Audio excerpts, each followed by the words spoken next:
Juntas, as árvores formam uma multidão e, como as pessoas, têm tamanhos e formas diferentes. Podem ser parecidas, mas nunca iguais. Vivem na frente do espelho, claro, barrento ou negro. E a cor da água é tão importante que dá nome a um dos principais rios da Amazônia, o Rio Negro. Além do Negro, muitos outros rios da bacia amazônica têm a água bem escura, mas em alguns pontos a cor é quase uma miragem. Na verdade, a água é bem clarinha, potável e gostosa.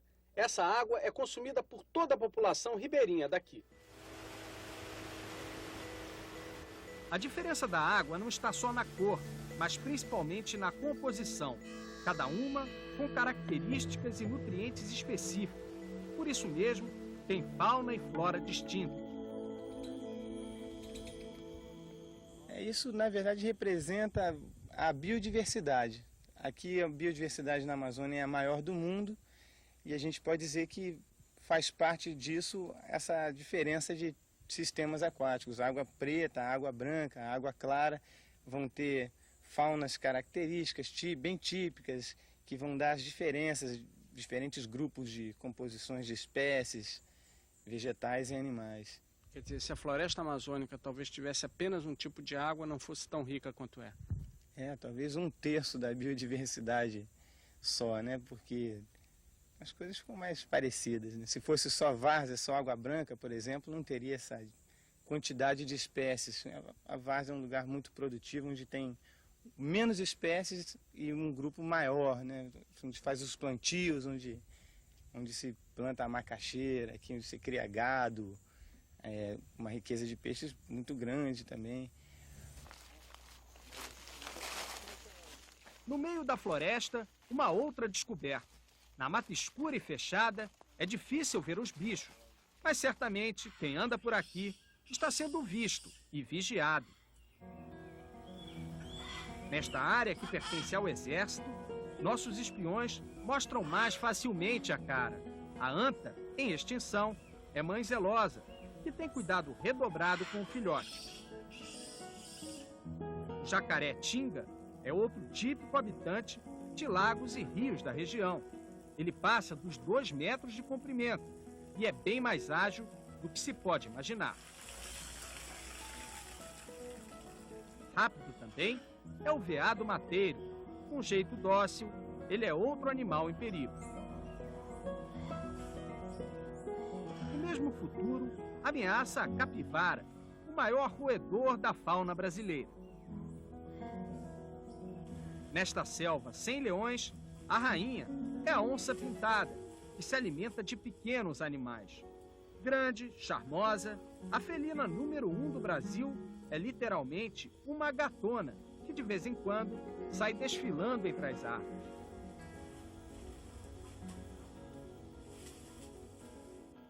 No meio de toda a bicharada, os mais alegres e brincalhões são também os mais próximos de nós.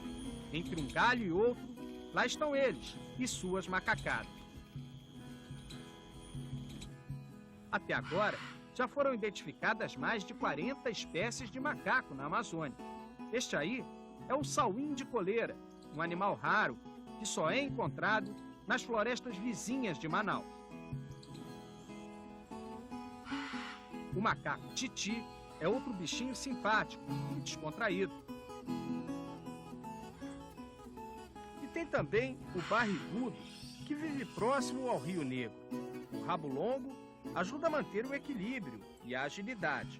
Não é à toa que este tipo de macaco é famoso na Amazônia por se adaptar a qualquer lugar. Na Amazônia tudo é gigantesco. Daqui a pouco nós vamos conhecer o maior arquipélago fluvial do mundo e o maior parque ecológico do país. São áreas intocáveis, redutos de preservação onde a interferência do homem é proibida. O que vale é a lei da selva. Tudo isso no próximo bloco.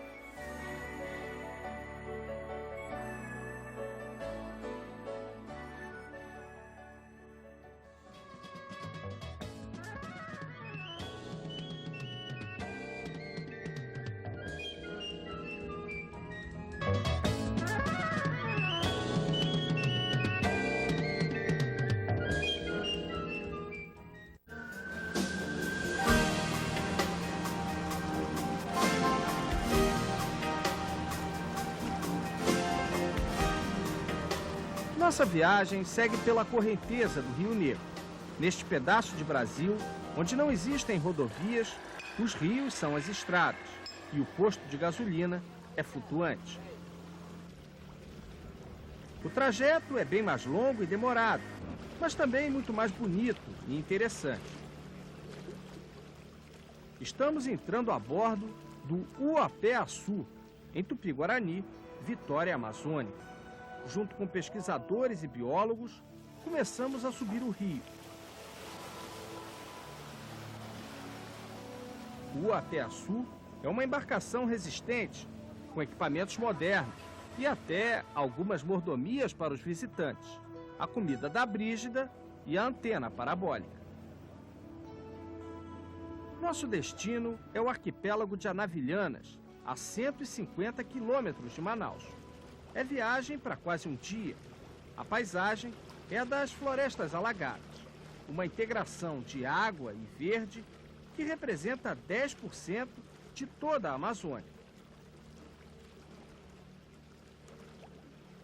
Anavilhanas, com mais de 300 ilhas, é considerado o maior arquipélago fluvial do mundo. Essa vegetação parece, mas não é terra firme. É floresta alagada de uma das muitas ilhas do arquipélago. Ilhas que ficam mais ou menos visíveis dependendo do nível da água.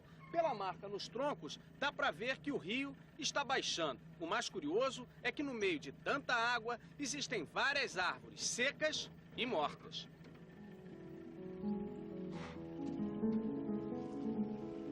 Água demais mata a planta, o ditado se repete.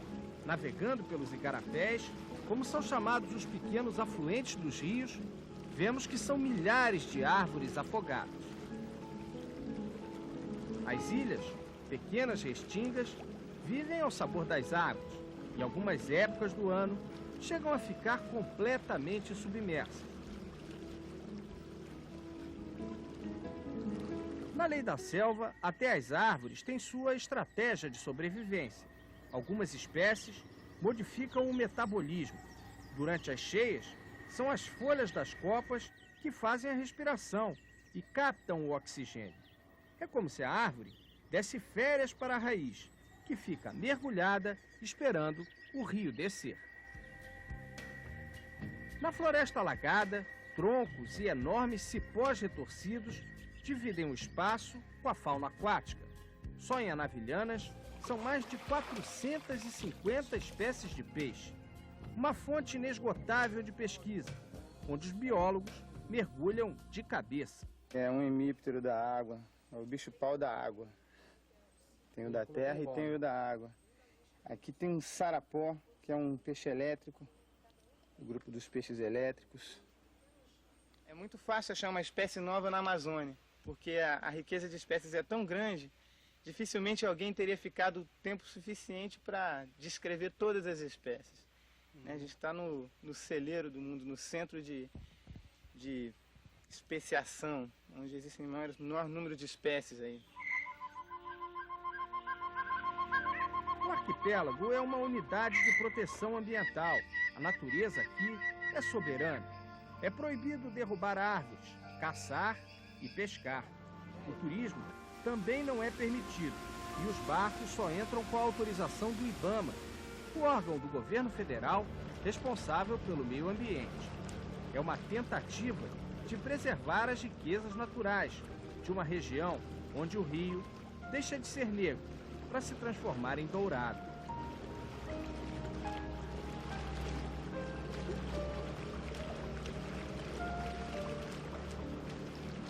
Depois de 2 dias, abandonamos uma parte especial da floresta, com borboletas e flores, como o jasmim do Igapó. Nossa próxima parada é o Parque Nacional do Jaú, outra área preservada pelo IBAMA. Continuamos na companhia dos pesquisadores, enfrentando uma temperatura que aqui pertinho do Equador passa dos 40 graus. E com tanto calor, as tempestades parecem chuvas de verão. São fortes, rápidas e pegam muita gente de surpresa.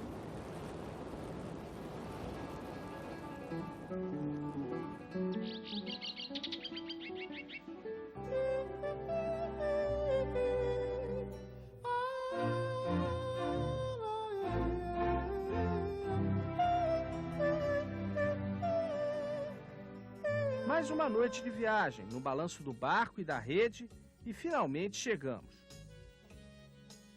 O Parque Nacional do Jaú fica no coração da Amazônia. Tem 23.353 quilômetros quadrados, quase do tamanho do estado de Sergipe. O Jaú é um dos principais afluentes do Rio Negro. Chega a ter 22 quilômetros de largura. O cenário é mais ou menos o mesmo. Água escura, floresta alagada e o céu que muda de cor várias vezes por dia.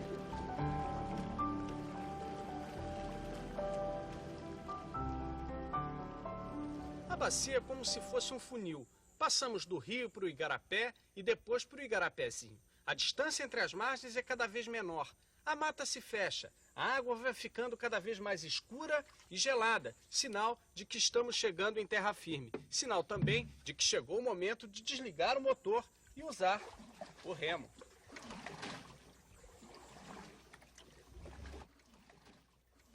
O Parque do Jaú reúne muitos ecossistemas. Além das florestas de terra firme, tem os igapós e todos os rios e igarapés da região.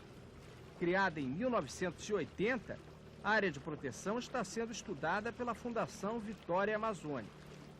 O trabalho é difícil e os resultados só vão aparecer a longo prazo. Longe de qualquer distração, o melhor lazer aqui é o velho e bom futebol.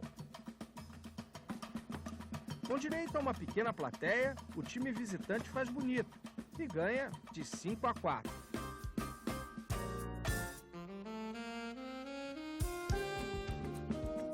Os atletas têm que ir para a cama cedo, porque amanhã é mais um dia de trabalho.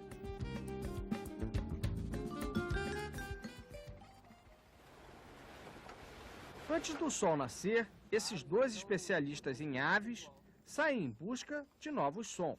Eles vão preparados, levam gravador, microfone, binóculo e o conhecimento de quem estuda o assunto há 2 anos. Depois de seguir 3 quilômetros pelas trilhas, ouvimos o primeiro som. O canto do pássaro, um bacural, é imediatamente gravado.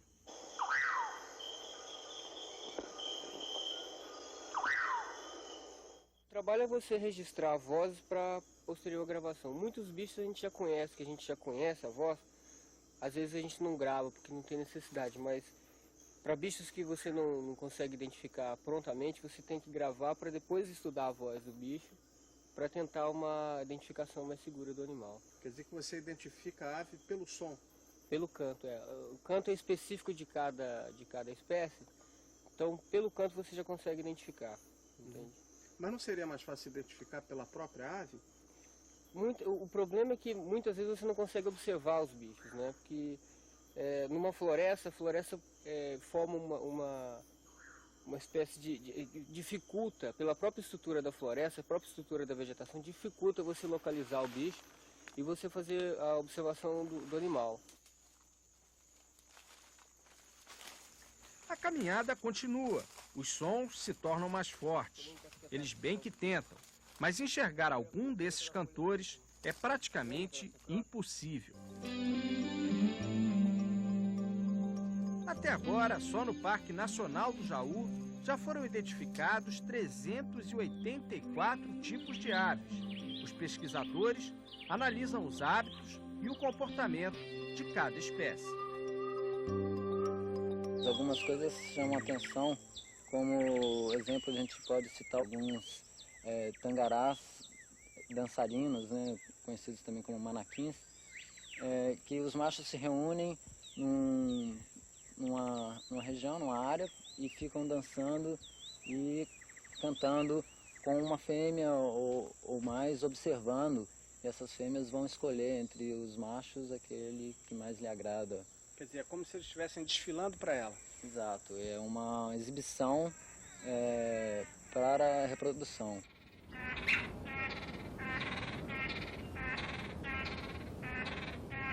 Outra pesquisa está sendo feita nos igapós. O estudo mede o nível das águas, para saber quantos metros as árvores ficam submersas. Leandro marcou os troncos e mostra como a água já baixou. Ele também explica que nas áreas mais alagadas a vegetação é menor. Para continuar existindo, as árvores desenvolveram um tipo curioso de semente. Esse aqui é o macucu. É a maior árvore que tem sistemas de água preta e ela tem uma semente tipicamente dispersada pela água. Um fruto tipicamente dispersado pela água, desculpa. Esse fruto tem uma... Esse aqui é o fruto do macucu. Normalmente ele tem uma casca super esponjosa que permite que a semente flutue.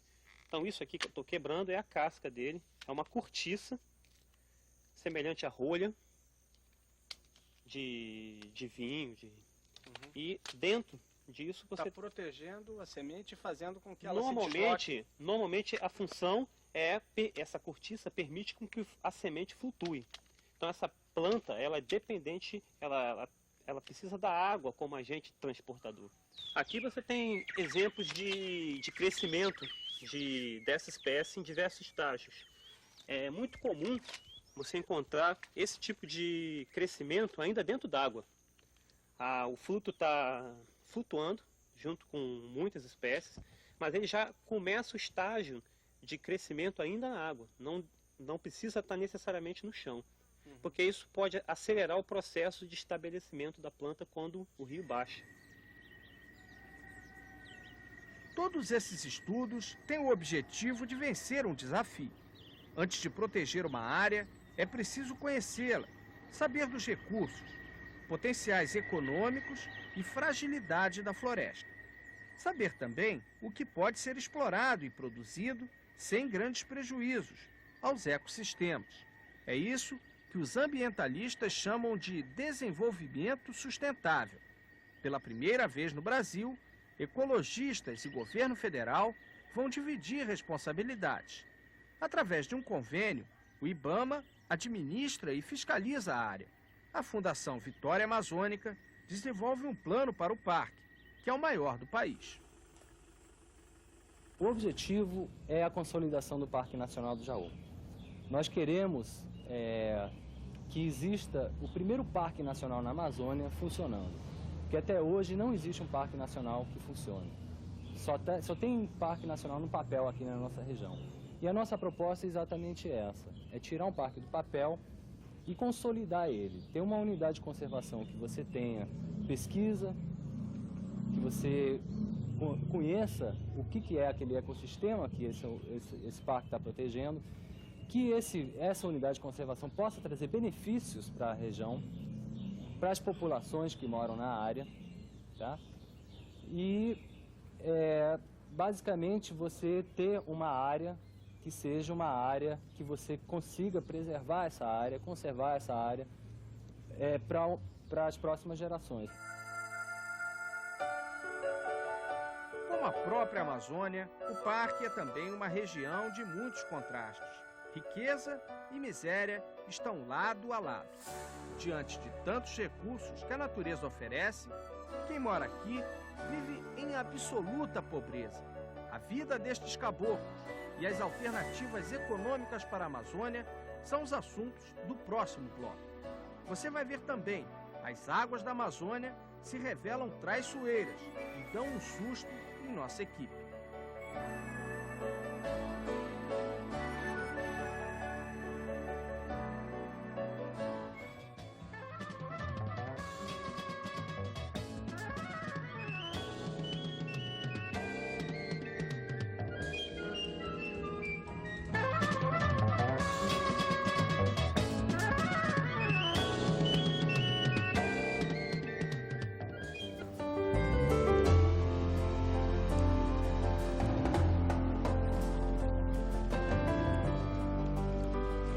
No remo ou no motor, navegar pelos rios e igarapés da Amazônia é sempre uma aventura. O tempo instável e as correntezas muitas vezes surpreendem o mais experiente dos caboclos. Durante a reportagem, várias vezes trocamos o uapiaçu pelas voadeiras, pequenos barcos bem mais velozes e fáceis de manobrar do que as grandes embarcações. Foi durante uma dessas viagens que a reportagem quase naufragou. Uma das voadeiras, que transportava parte da equipe, virou em pleno rio Jaú. Estas fotos mostram o acidente, que não teve vítimas, mas trouxe prejuízos. A câmera foi para o fundo do rio. Mergulhadores tentaram o que parecia impossível: encontrar a 20 metros de profundidade o nosso equipamento.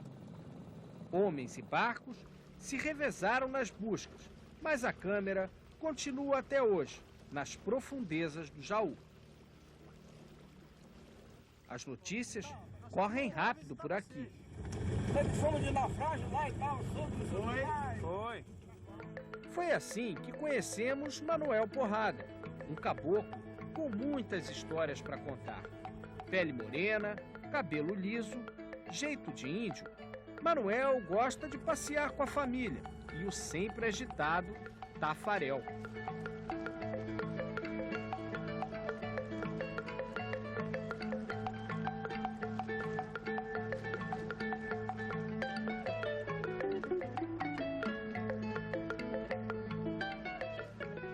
Aos 55 anos, ele diz que já morou em todos os países da América do Sul. Foi casado 3 vezes e, como bom romântico, garante que está apaixonado pela atual mulher. Dona Maria podia ser mãe de Manuel. É 19 anos mais velha que o marido. O casal, no entanto, não parece nem um pouco preocupado com isso. Numa das regiões mais bonitas do planeta, eles não pagam aluguel, não sabem o que é poluição e convivem muito bem com a vizinhança. Mas num parque enorme como o Jaú, com apenas 120 famílias e praticamente nenhuma infraestrutura, eles reclamam do abandono. Estamos precisando da preservação. O país precisa, nós precisamos. Futuramente, essas crianças que estão aí, eles mais tarde verão aquilo que o país tem, né? De orgulho, posso dizer isso. Mas só que também aí, no momento que nós estamos aqui, dentro de um parque nacional, nós precisamos também de educação. Então, cuida que isso, até agora, nós estamos cansados, ao longo de 14 anos esperando estas promessas. Então não chegou. Escola, por exemplo? Não tem, não existe. Então, geralmente, um garoto desse, que nasceu, daqui mais uns tempos, ele está completamente analfabeto. A falta de escola que limita horizontes e forma uma população cada vez maior de analfabetos não desanima esses pequenos brasileiros. Rosilda, de 7 anos, neta de Manuel, tem sonhos para um futuro melhor. Você acha que se você estivesse na escola, você aprenderia o quê? O que você gostaria de aprender na escola? Ler. Você não sabe? Não. E para que você quer aprender a ler? Para que você quer aprender a ler? É pra mim. Ser uma professora. Já Dona Maria, cansada de promessas, tem ambições bem menores. Eu tenho vontade de pegar o dinheirinho e ir comendo, né? Até quando Deus quisesse que eu vivesse no mundo. Agora, quando Ele quisesse me tirar, pronto, acabou. Mas não tem mais vontade de ter essas coisas assim. Pra quê? Num lugar onde a natureza foi tão generosa e deu tudo de sobra, falta muito para quem vive por aqui. Conciliar os interesses da população com a necessidade de preservar o parque é uma questão ainda não resolvida. Em busca de respostas como essa, fazemos agora o caminho de volta. A solução para o homem da floresta não é fazer as malas e se mudar para a cidade.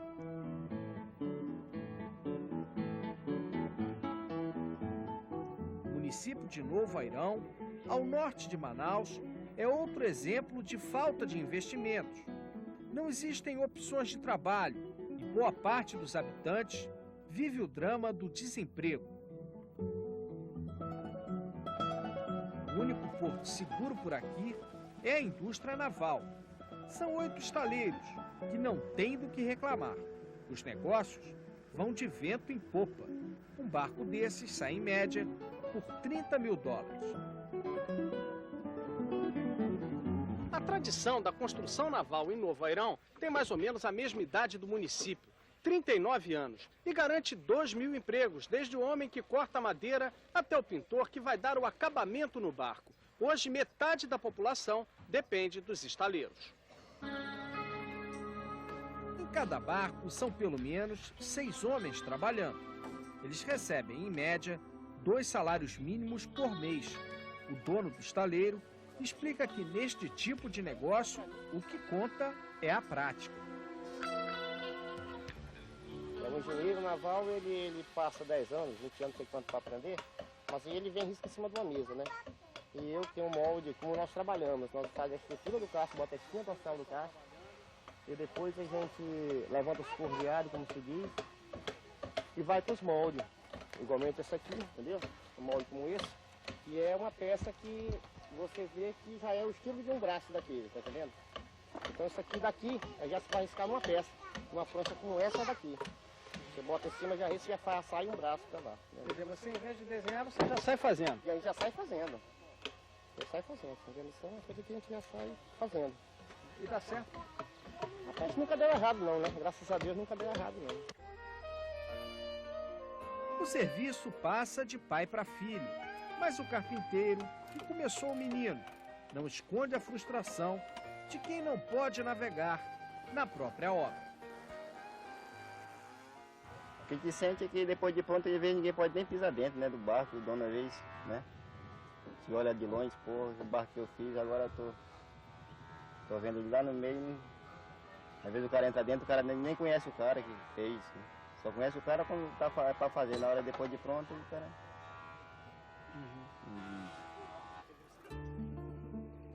A pobreza não dá alternativas. Em Novo Airão, animais em extinção são caçados e vendidos livremente. Esta barraca oferece carne de anta a R$ 2,00 o quilo. Com pouco dinheiro e sem outras opções, o consumidor não pensa 2 vezes. É uma carne boa, saborosa. É. As melhores carnes da mata para mim, o que eu acho é a anta. Eu não sei para os outros, né? Sei. E como é que se come? Ela come-se cozido ou assado, da maneira que o camarada quiser comer. Come. Não é dura? É dura. Eu tenho que cozinhar um pouco para comer. Cozer tem que comer um pouco. É dura. Aqui tem um acordo entre o município e o IBAMA, né? Porque aqui é um município muito carente de comida. Aqui na região aqui é muito carente de comida. Aí eles fizeram esse acordo para a pessoa, né, chegar com a caça e poder vender. Senão morre todo mundo de fome. A nossa grande preocupação é o grande comércio. Porque cidades pequenas, elas têm um pequeno fluxo que é basicamente como se fosse uma alimentação de subsistência. Então, não gera grandes problemas para o IBAMA. Tá? Em relação a isso, não é a prioridade de vocês? Não é a prioridade porque atualmente, como é importante ressaltar isso também, é mais importante a gente ter um trabalho de educação ambiental, de conscientização hoje para o IBAMA do que reprimir.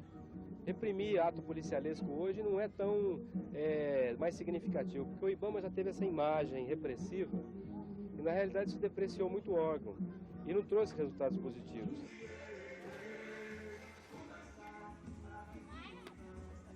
Enquanto o emprego não vem, a vida caminha.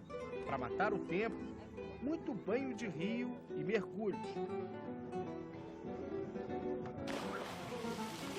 À noite, o baile é numa discoteca improvisada, com diversidade de estilos.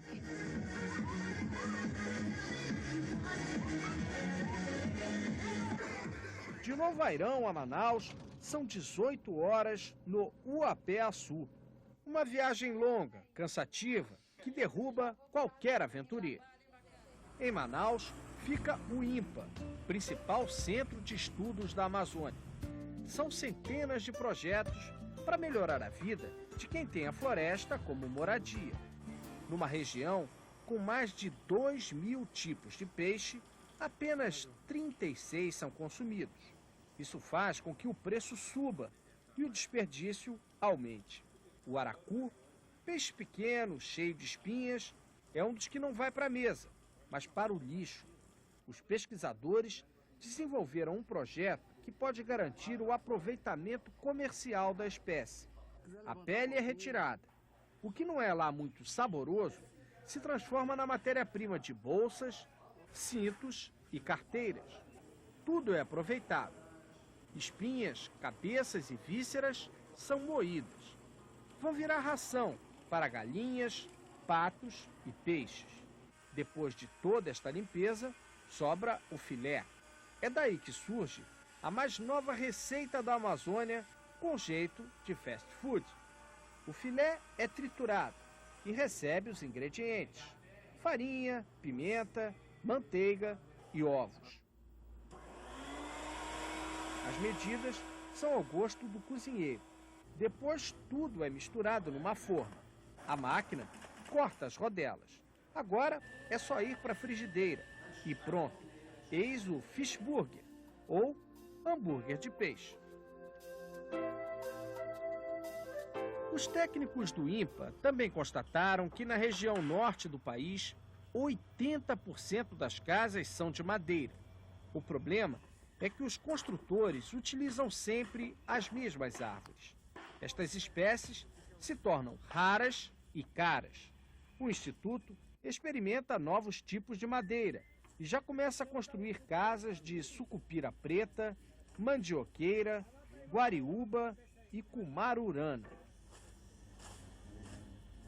Outra novidade desse tipo de casa é que ela dispensa os pregos. As madeiras, todas do mesmo tamanho, são encaixadas uma a uma e vão formando as paredes. Isso agiliza a construção e em 15 dias a casa está pronta para receber os novos moradores. Nós estamos trabalhando com umas 8 ou 10 espécies que elas atendem perfeitamente à necessidade. Quer dizer, que até então não eram consideradas sob esse aspecto. Não eram, não. E elas muitas vezes são desconhecidas, até pelo próprio madeireiro, né? Outros 2 símbolos da Amazônia também estão sendo estudados no INPA. A ariranha adora nadar e é conhecida por aqui como onça d'água. É um bicho desconfiado. A pele do animal é muito valiosa. Por isso, a ariranha é alvo dos caçadores e está ameaçada de extinção. Outro que praticamente sumiu de rios e lagos foi o peixe-boi. Um peixão que chega a pesar meia tonelada. Por causa da carne, que parece bovina, ele foi praticamente dizimado. Os pescadores também extraem da parte traseira uma gordura usada na cozinha e como medicamento. A pesca predatória é bem mais rápida que a reprodução. Como o homem, o período de gestação do peixe-boi é de 9 meses e normalmente nasce apenas um filhote. Para conhecer outros animais, antes que eles desapareçam de vez, a Amazônia tem roteiros que exigem muita disposição e dinheiro no bolso. Agora, estamos rodando pelo que restou da Transamazônica. O sonho de riqueza e desenvolvimento, construído no início dos anos 70, se transformou numa sucessão de clareiras, buracos e poeira. No lugar da ponte destruída, a engenharia do improviso usa a balsa como passagem. Depois de tanto pó, a compensação. Encontramos a rainha da Amazônia, a Vitória Régia, imponente até numa poça d'água. Finalmente, o ônibus chega ao ponto final, as águas do Araçá, rio de muitas casas. Para quem procura algo diferente, é bom saber que até o bilhar flutua. O passeio está apenas começando. É hora de conhecer o Hotel de Selva.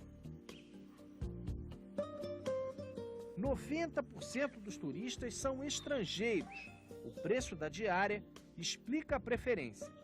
$300 por pessoa, incluindo o transporte, hospedagem e todas as refeições.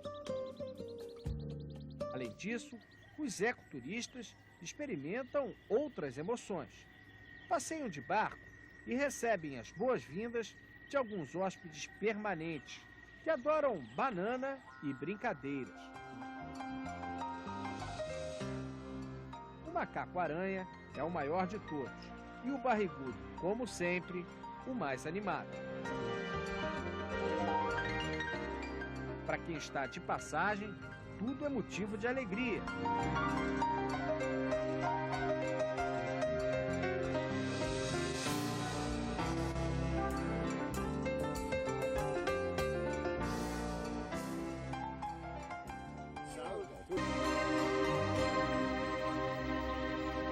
Ainda é cedo para dormir.